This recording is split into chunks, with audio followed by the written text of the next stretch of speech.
Hi, everyone. Ken Cook here, and welcome to Ken Cook is Having Another Episode.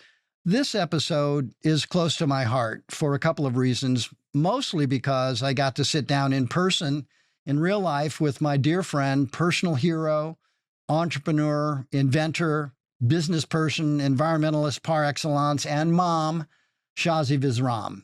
Shazi and I got a chance to chat while we were both in New York City together for an EWG board meeting.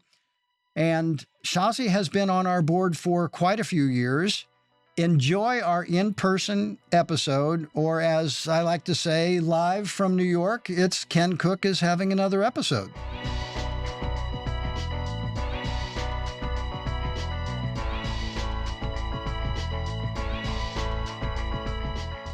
I first met Shazi Visram when she was still running Happy Family, which is the company that revolutionized baby food, organic baby food.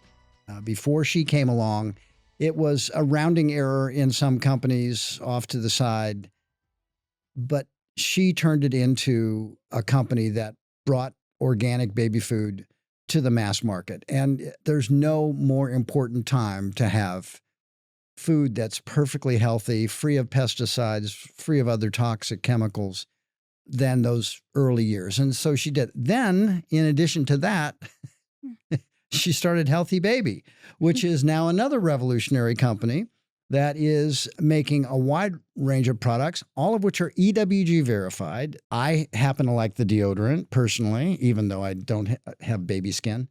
Shazi is deeply concerned specifically with neurological insults, the risks that are posed by what babies are exposed to, what they ingest in their food, what they breathe in the air, what they come in contact with on their little bums. And you have just changed the world as far as I'm concerned. One of these rare people who've made such a difference and done it in a way that scaled, actual products that people can buy that are of the highest standard and that are aimed at reducing toxic harm. Well, welcome to a great episode, because that's how I feel about you. Well, first of all, I love you too. And I just like hearing you talk about me. You're the best wingman ever. Thank you, Ken. I think we all in our world care about certain things. I personally have seen as a mom how important the early years are. And I think it's just the most precious time of our life. And we need to not only protect our baby's biology, but create resilience by having a really wonderful, beautiful, warm, loving environment so they have a chance, And absolutely. I'm honored to be here. Thank you for having me. Oh, my pleasure. So say a little bit about, I love the origin story. I mean, don't we all want to do what we can to change the world? No, not everyone does, but you did. Don't we all seek something that you could get up for every single day Absolutely. and just Yeah, crush I it because that. You really, really want to? Yeah. So for me, it was like I needed to find something that I could put all of my energy into to make a difference. And I somehow extrapolated that organic baby food would change the world. So you don't remember how you No, I remember. Why wasn't it organic something else? Well, I had a conversation with a friend. She had twins. I look up to her in every single way. And she was telling me that she was a bad mom because she didn't make her baby's food fresh from organic produce at the farmer's market. What on God's green earth are you talking about? I mean, I think it's still green. And she said, well, I wanted to, but now I'm using this like ultra processed food. And it doesn't even look like food. And I thought, well, what if there was something better? Would you buy it? She said, yeah, in a heartbeat, And then I looked into it more and more because I kept thinking, well, if our body has the ability to heal itself naturally. If food's medicine, yeah. And if that's the case, and I was in, that yoga phase of my life and really like thinking about my health. I was in my 20s, so I could take a risk. I could take a big swing. I had nothing to lose. I grew up in a motel in Alabama, so it's not like I didn't have anything to lose. Quite literally. And so, maybe some peanut butter and the chopstick I ate it with, And so I just realized that, wow, if we could start our babies off with the cleanest food possible from the very first bite, maybe there's a chance that they could heal themselves. You decided, okay, I'm going to build an entire company. I'm going to source the organic food, which just for starters is not easy. Then I'm going to come up with packaging and branding and all of that. And you're in your 20s and you don't have a kid yet. No, I'm not even a mom at that time. And I don't know anything about food production.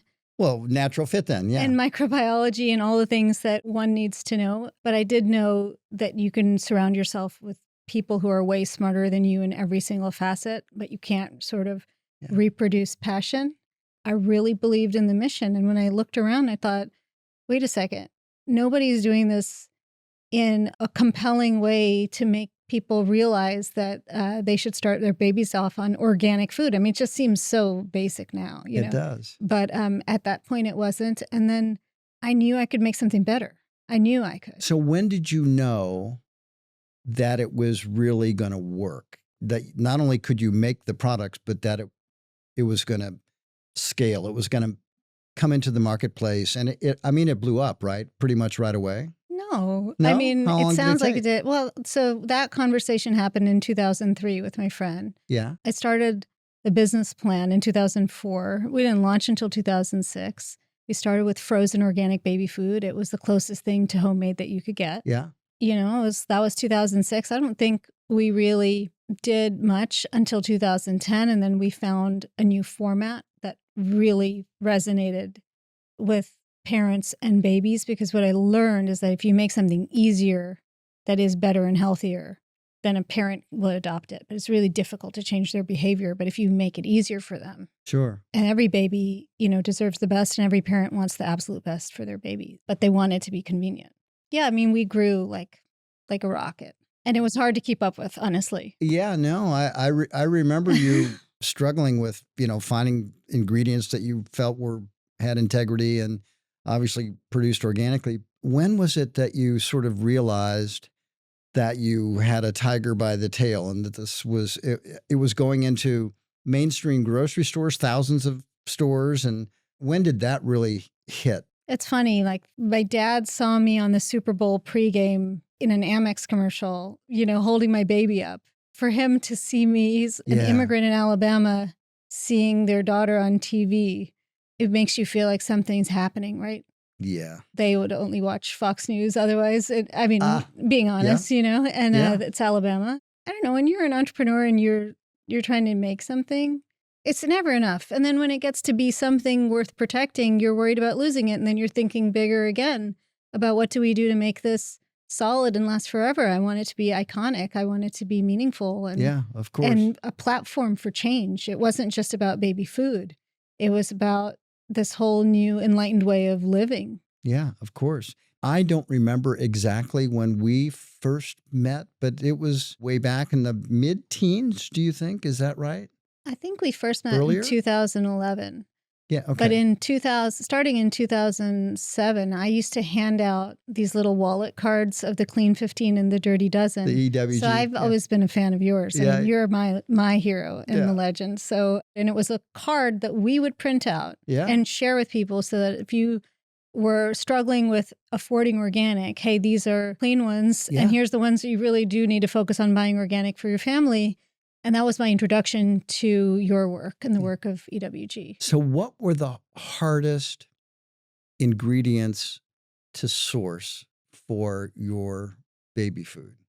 That's funny. I mean, once you get to a place where you need a lot, the apples have to be sweet enough. The carrots need to be sweet enough. I mean, I'm a freak too. So it was, there was a moment where I realized chia is nature's superfood. And I love chia. And it's, it's a complete protein with and it just had so many awesome benefits.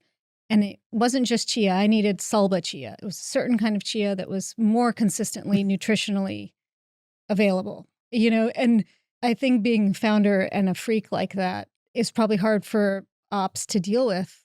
But it sets a bar, Yeah, and back then, I mean, that pulled a lot of organic farmers into a better place where they had a market and they could, take the chance for the 3 years that it takes to transition to organic.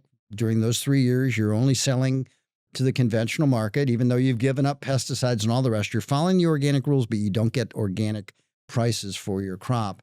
So when you come along and make a big difference like that, and we have plenty of friends in the organic world who've done something big like that. Gary Hirschberg's a great example at Stonyfield. Love him. It drives change. It's the way you create systemic change. And Yeah. it's funny because I'm like a kid who didn't know anything about the way the world worked, except for you figure out this formula that if you want, for me, Yeah. if you want to make change in this world, make sure the babies are healthy when they're born. And that's the way for the next generation.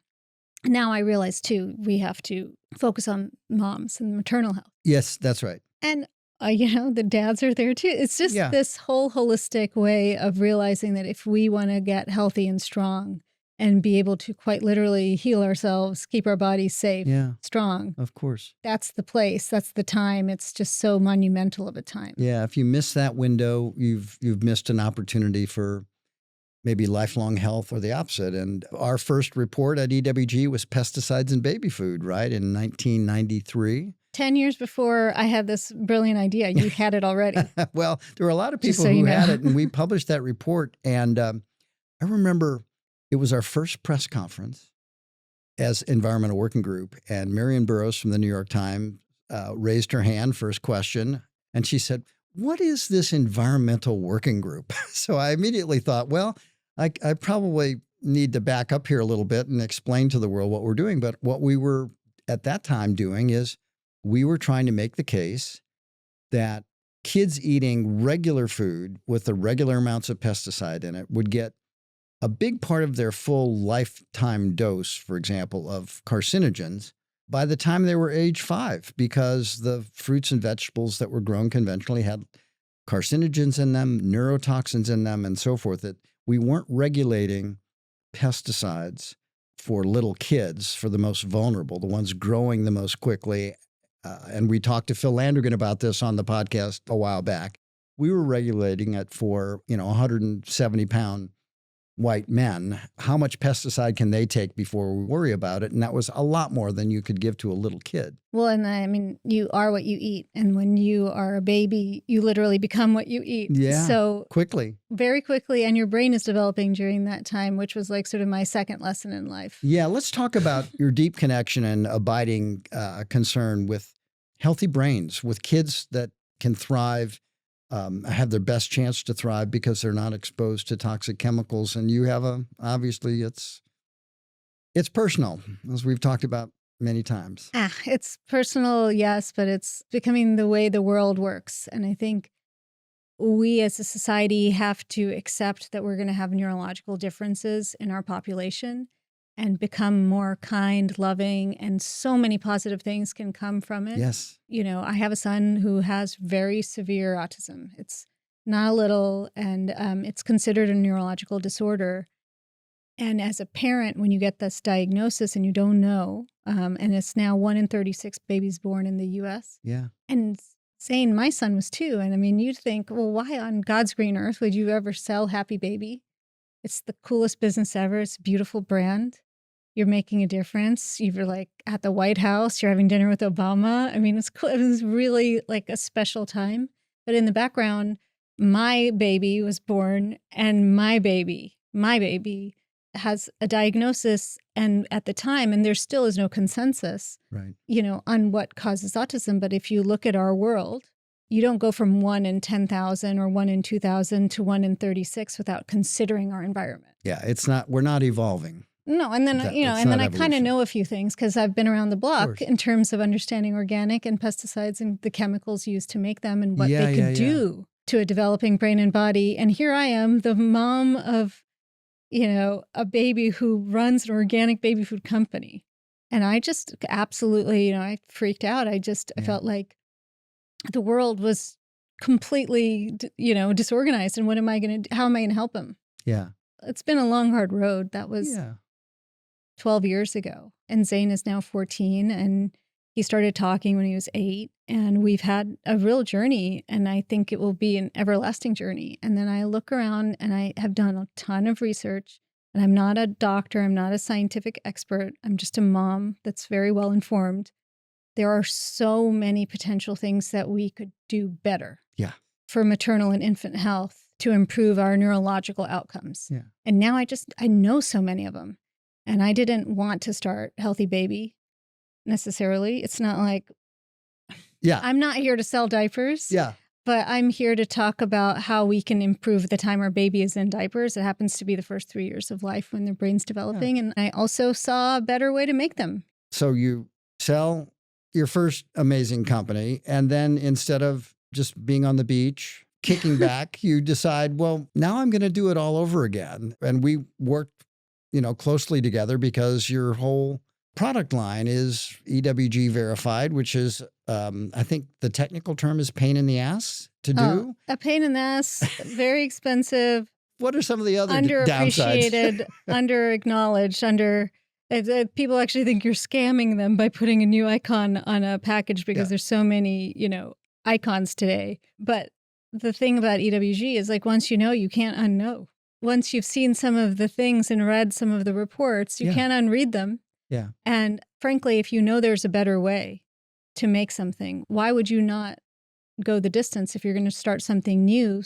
If you're starting from scratch, you're not inheriting old decisions made by others before you. You can start from the very best. But you have to be driven by that vision. There are plenty of other products for babies that aren't made that way, but you took that commitment to great lengths to make sure that you were doing it right and that neurotoxins in particular were central to what you wanted to create. Not a lot of companies, I can't think of any companies that do it that way. Well, I mean, always be improving is my thing. And frankly, we as a society, we need diapers. They need to work. Parents need to be able to work. Yeah. Diapers are not an eco-friendly product. Yeah. It's the number 3 item in landfills. Yeah. Number 3.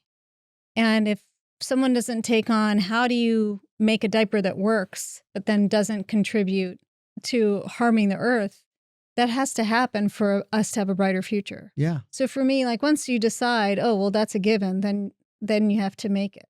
If you were in charge of a business school, how would you go about awakening that impulse? What do we need to generate a flood of business people that do the right thing? Well, I mean, my personal experience moved me to use the tools I had in my toolbox to make a difference in my way. And I feel like, again, if I can get diapers in the hands of parents who are just having a baby, think of all the different things we can help them navigate to create an environment that's enriching. Not just protect their babies, but actually create an environment that will help them be resilient for our future. That's become very personal to me because I've lived the journey. I've seen how developmentally things that are easy for my daughter, it takes my son 3 years to learn how to blow out a candle. It really did. 3 years of therapy.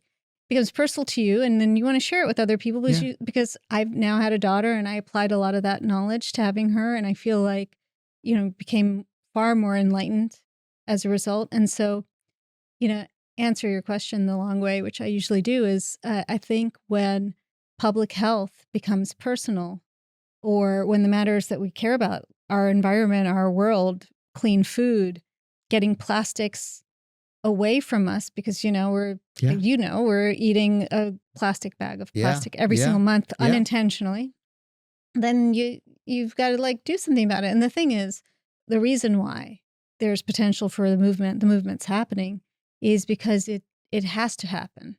Economically, it's also what parents want. It's what consumers want. Nobody wants to slather chemicals all over their baby. Nobody would choose that. And then again, once you know, you can't unknow. And once the EWG has shed light on information that really quite literally makes you realize, wait, I have to change the way I behave and buy things, then you buy something better. And the brand has to be there that makes the better thing, right? So I think it all works together.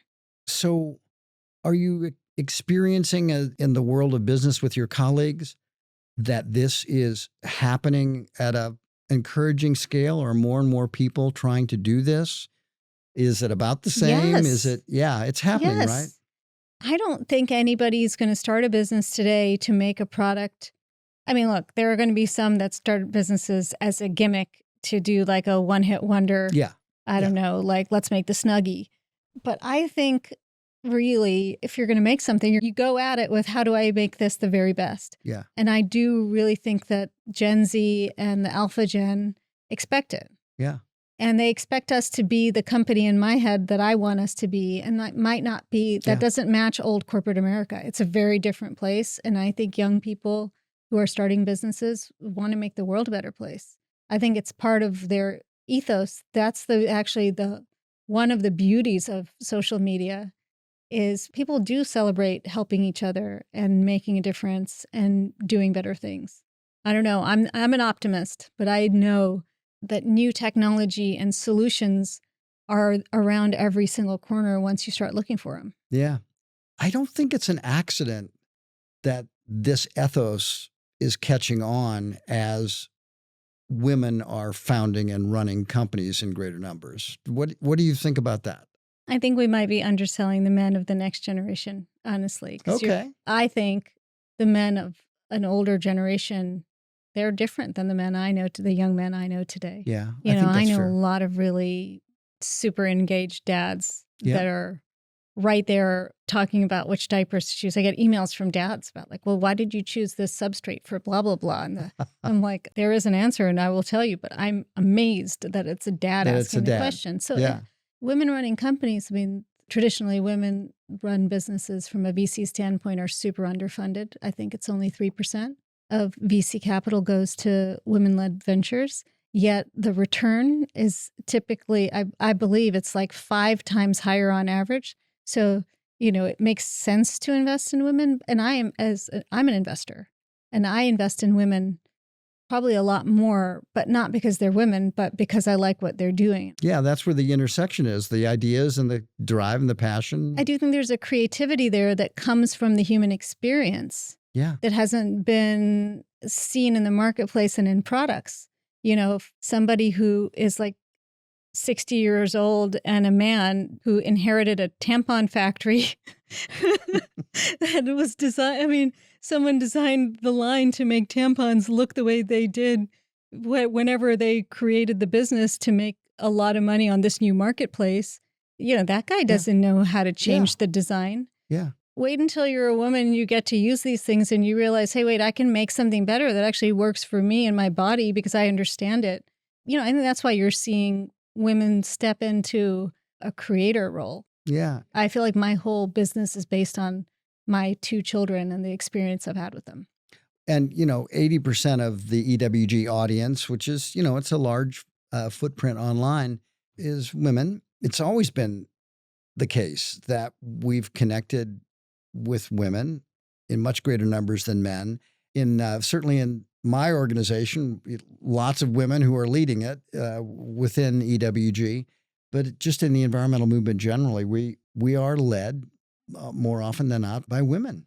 Well, I mean, I'm personally biased, but I think that women make for great leaders. Yeah. And if you have this innate power to create, there's something very unique about that. Yeah. And, it's our time. Yeah. And it's been our time and it will be our time from now on. And I hope it gets to 50-50. I hope it gets to a little overcorrection. The pendulum swings back to 50-50, which is what it should be. Yeah. Yeah. Well, I want my team to come around. It might take a little while. We might need to create an effort to hire more men in positions of power. Yeah. And that will be a fun conversation when we're having it. Yeah. But if you're on a mission because you feel strongly about something, you just don't stop. I won't stop. I mean, you're talking about going to the beach. I could not. Oh, I can't imagine you. I mean, it's not that I don't want to go to the beach, and I love going to the beach. But after 3 or 4 days, I'm like, I can't be at the beach anymore. I've got to do something with this life I've been given. Got to start another company.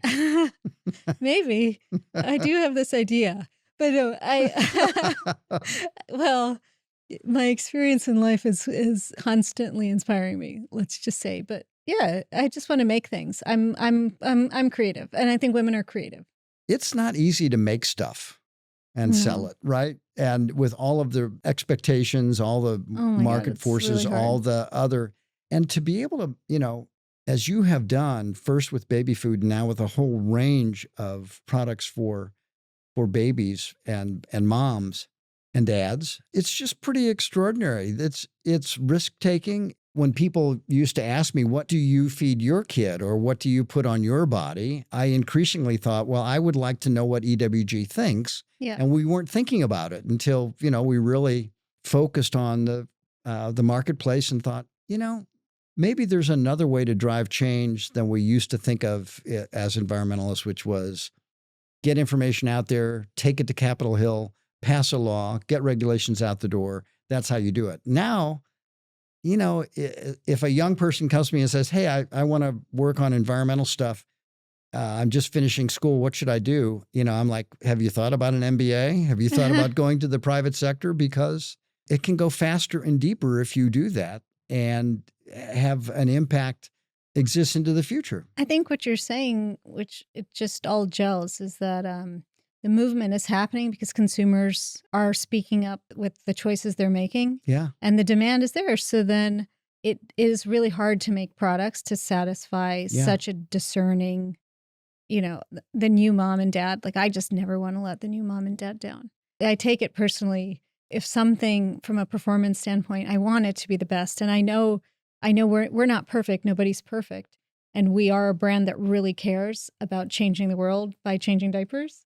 And I know that everybody's going to have a blowout at one point or another, and not every diaper is perfect at every moment.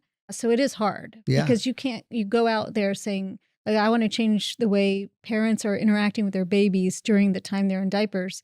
I need to make a diaper that absolutely works and is like a work of art, At the same token, when and if it does fail, that mom and dad are like, yeah. I mean, we're in it for all the right reasons. So are the other big corporations that are selling these products, are they in it for all the right reasons?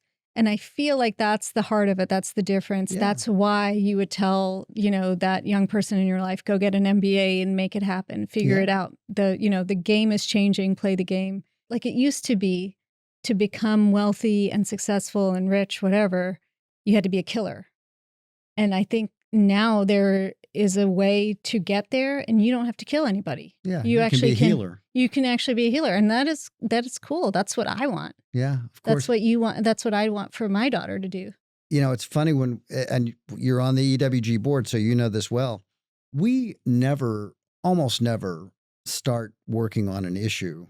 Maybe it's a pesticide that we've found in food or a toxic chemical that's in drinking water. We almost never start with the assumption that the first or only place to launch a campaign and launch an initiative is in the policy realm. Obviously, it's there. If you can establish regulations that's, help deal with the problem, that's wonderful. But it's gotten so difficult to do that we automatically begin each environmental project by thinking about, well, how can we make change happen in the marketplace? How can we give information to everyday people, regular consumers, so that they can vote with their dollars and start moving things long before the FDA or EPA or whoever else comes to the fight.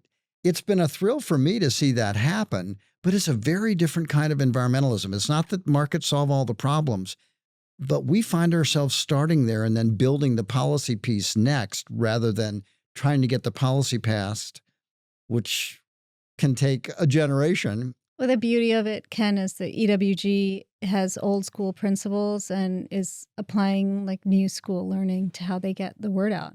And, we live in a world where the attention span is not what it once was. I don't think I could read one of those policy documents. Yeah. But if you tell me something could be better for my baby, case closed.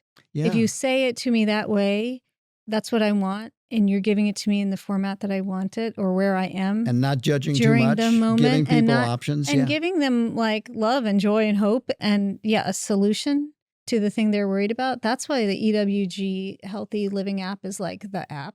You can look at anything you're about to buy and see if it's safe. That's like, your 30 years maybe of lobbying on Capitol Hill to change policy.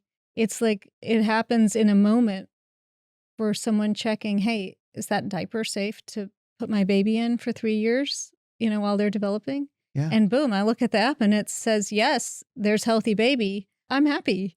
And that is the way we've evolved, and you've done it. Exactly right. And people are busy. And so they don't have time for the policy reports. They don't have maybe even interest in the policy reports. I lament that things have gone I'm in sorry that direction. I said that. I'm not trying to discourage, but I feel the exact same way. And look at my day job, but it's just the fact of the matter. And I think it's the combination of this cultural shift and the emergence, obviously, of the internet. It sounds silly to even talk about it because, most of the people listening to this don't know a time when there wasn't an internet. But now that we know there is one, and that you can go directly to people who want to know, just tell me what to buy. Yep. Just tell me the safe, healthy thing. I trust you, EWG. And there are other trusted sources too. But in our case, that's what we experience. Well, but EWG is a third-party verified gold standard. And I think so. There are other sources of information, but I don't trust them all because there's so many. I think that's the thing. As a new parent, we work at it. Well, and that's why it was worth all the pain and the struggle and the heartache to meet a standard that was practically impossible to be met. And I'm so glad that we were able to do it. Oh, and I mean, you broke completely new ground, certainly in the diaper category. I remember all the conversations, what dyes to use in the diaper, what material to use, what waterproof capabilities it had, how it fastened. Beginning to end, it was amazing to watch you and your team fight through all of those problems, and you did. Your scientists are not exactly easy to please, and no, they're not. But I think being the pioneer of something is really great to be a groundbreaker, and then you invite others to come and join, and that's join, and that's how we really make change. So where do you see the business going next? I mean, there's all this pushback against, ESG, all this pushback that we're seeing, mostly from conservative circles, that we've lost our way by factoring in climate and health and equity, all these other considerations. We should get back to just, return to the shareholders, to profit. In the business world, are people holding on to that, or are they feeling the pressure of just go back to basics and let's just make money? And that's the best thing we can do as a company. That's a tough one. But, just because I recently read the research on how parents are choosing diapers, right? In this moment, either families are trading down to the absolute most value-driven option, which I completely understand. I mean, new family does not need stress about having enough money to buy a diaper. It's not okay. It shouldn't happen in our world today.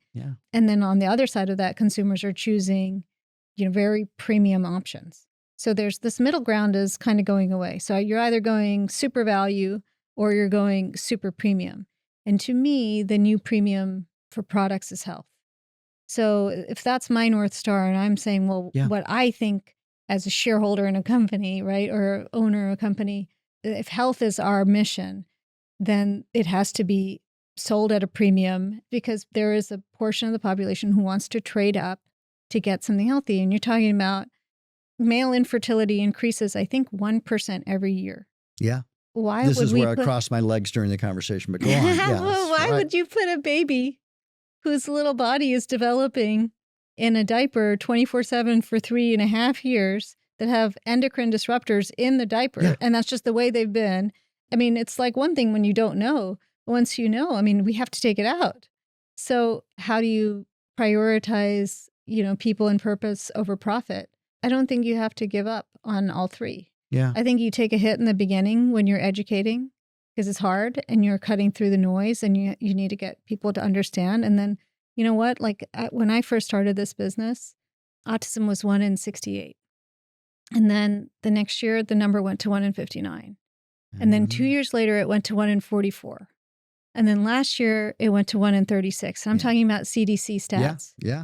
So during that time in the beginning, I might have looked kind of nuts. Why are we focusing on neurological health so much? You're a diaper company.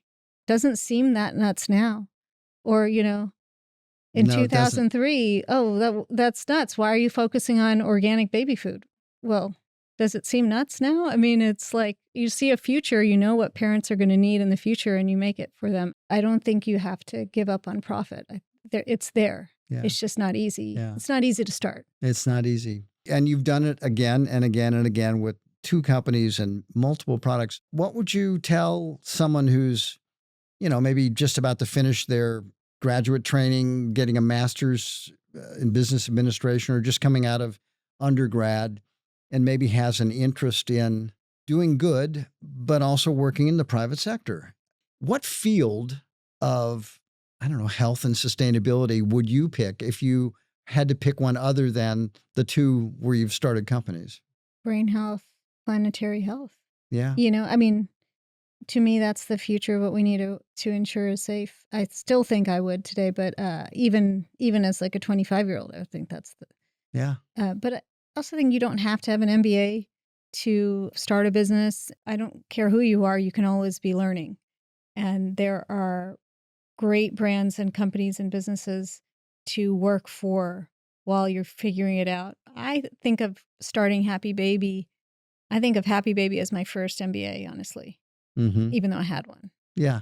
I mean, I saw my parents as immigrants. Like, to me, that was an MBA, a different kind of MBA that no one will get. Yeah. There's so much anxiety and there's so much noise. There's also so much potential and possibility.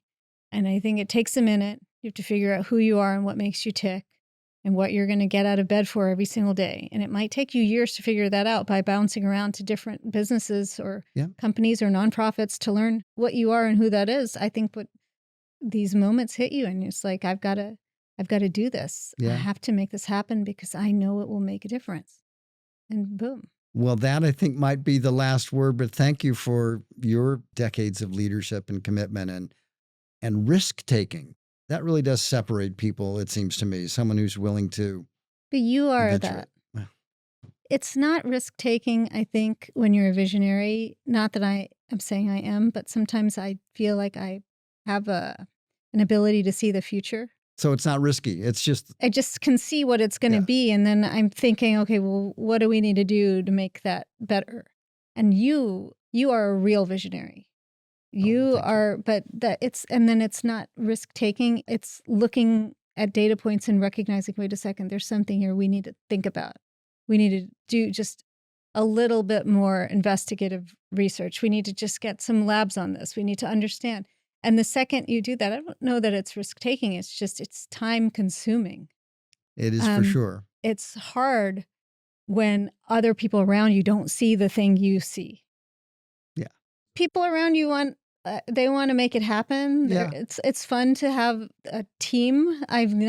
For sure. Nothing happens. These conversations, it's not like it's me and you. It's like our teams. Totally. And we get to be the ones who talk about everything as if we did it all ourselves. But never the case. It's never the case. There's so many people that work in an organization to make things happen. And I just think, you need a leader at the head of it to kind of point the sword in the direction we need to go in. And it's a North Star type of thing. And you see things. And I don't know that it's risk taking because I don't think you have any other option. That's a good way to think about it. Well, thank you again for coming on to the podcast. Of course. I know we're going to be working together for the rest of our lives. So it's great to have this moment to check in. A few years down the road, we'll see where we are. Yeah, it's going to be a funny one. All right. Thanks, pal. Talk about number 3. Thank you, Ken. I love you. I love you too. Shazi, thank you for joining us on the show today and for all the work you do as a member of the EWG board and in running your amazing businesses. I also want to thank you out there for listening. If you'd like to learn more, be sure to check out the show notes for additional links to take a deeper dive in today's topic. Make sure to follow our show on Instagram at Ken Cook's Podcast. And if you're interested in learning more about EWG, head over to EWG.org or check out the EWG Instagram account at Environmental Working Group. Now, if you like this episode, send it to a friend who you think might like it too. Environmentalism is all about meeting people where they're at. And if you're listening to this, you probably know someone who might be interested in today's episode too. So my ask is that you send it along to them or as many people as you see fit. Today's episode was produced by the amazing Beth Rowe and Mary Kelly. Our show's theme music is courtesy of Moby. And thanks again for listening.